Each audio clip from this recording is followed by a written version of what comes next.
Hi, thank you for joining me for Testimony Tuesday, number 2. I was driving back from Kansas City yesterday morning early and was talking to the Lord and asking Him to tell me what was on His heart. And specifically, I asked Him, which one do you want me to share tomorrow, Lord? Which testimony that speaks of your love and the things that you've done in my life? And He caused me to think of one that was so sweet and so cool.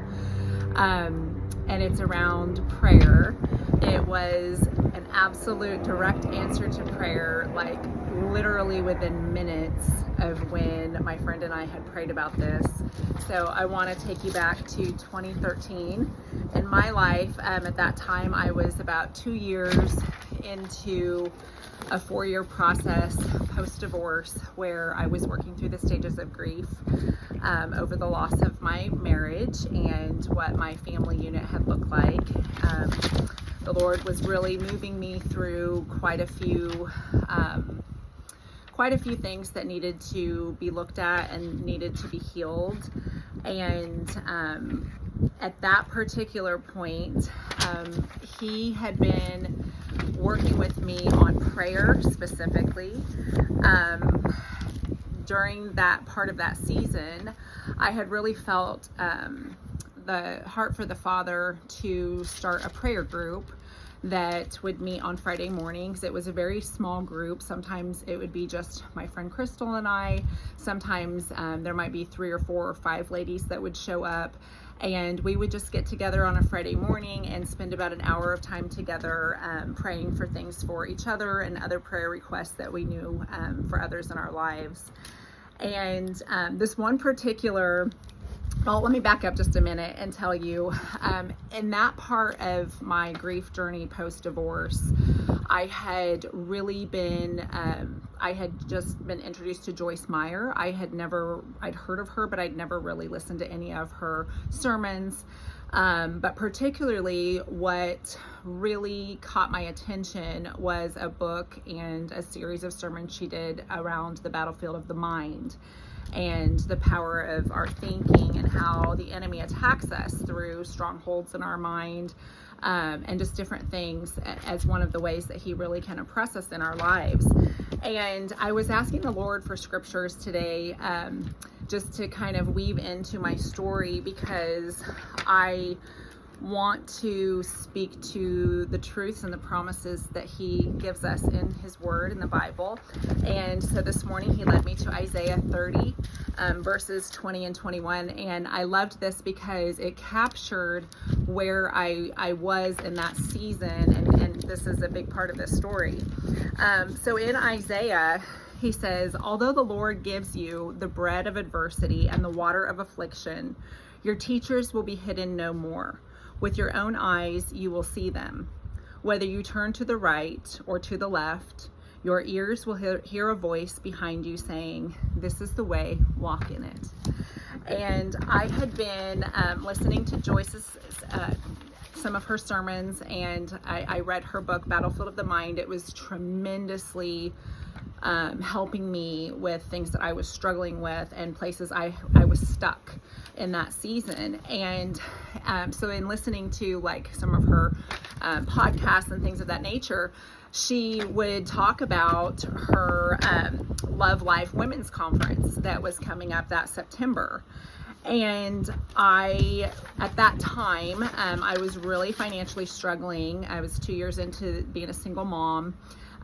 My ex we had settled our first divorce, and then through a technicality, we actually had to go through 2 divorces 2 years apart, and it was a mess and it was a nightmare. It's not the first time in Kansas that has happened. It's very rare, but that is what we had to walk through. So it was financially crippling. And there was just, it was a time where I had to be very frugal, with expenses and things. And so Joyce had been talking about her women's conference, and I just had this stirring in my spirit, like, man, it'd be so great to go to that. But it was in St. Louis and it was in September. And so that was, going to be a commitment to drive there, hotel, conference fees, all those things. I didn't really have another friend that was that interested to go. And I wasn't even asking around. It was just more of like, oh man, that sounds really neat. But I just really didn't know how that would work for me. So anyways, this one particular Friday morning,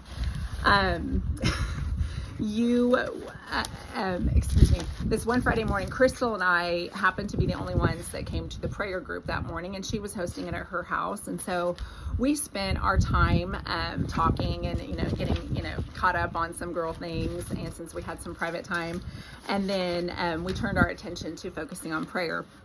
So we went through our list of things that we were praying for that week, and one of the things that I prayed for while we were praying together, I said, Lord, if I'd really like to go to the Joyce Myers conference, and I don't know how, but if there's a way, would you make a way, or would you make it obvious to me if I'm supposed to go to that? And I'll tell you what. So we prayed, we got through our little session together. We were talking on the porch for a minute. I went out and I got in my car.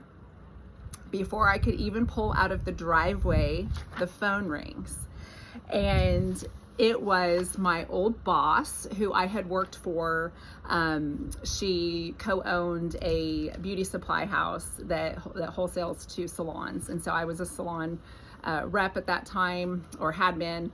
And I don't even think I was still working that job at that point. But I had not talked to this boss friend in months, and in fact she had even moved back to Oklahoma, where she had originally come from.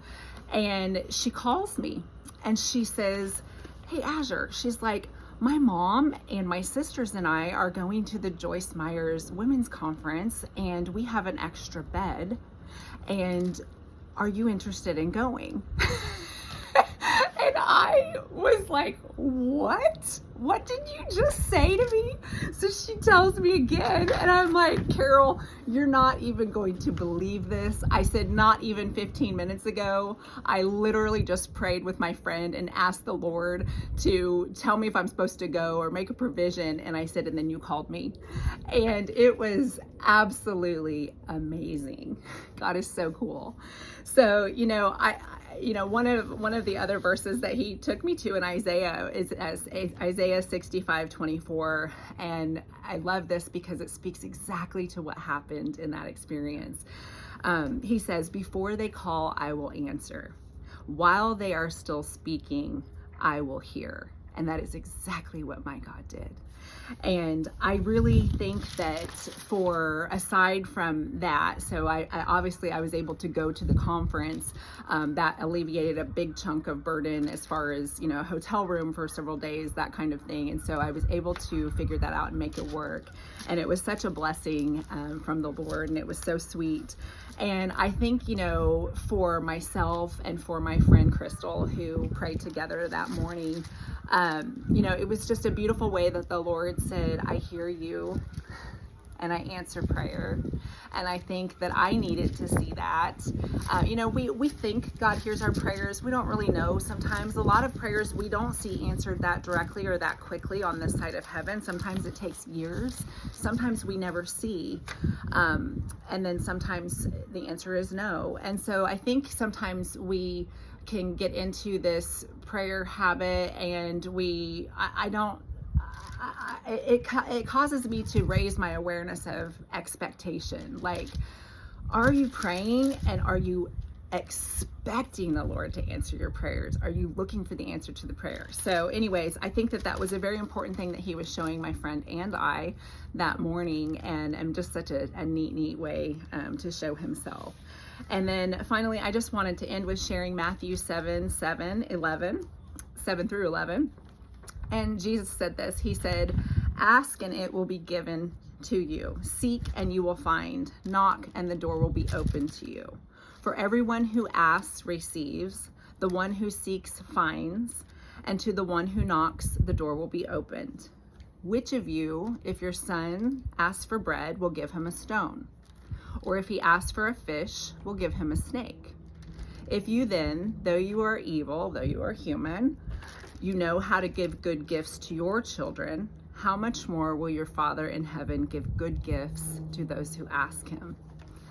He's a loving Father, and he wants to give you good gifts. So keep asking, keep pressing in, and keep praying for the things that you are seeking his face on. You are loved by the God of the universe. You are loved by Jesus Christ, the Lord above all things, the name above all names. And I hope you know that today. Happy Tuesday.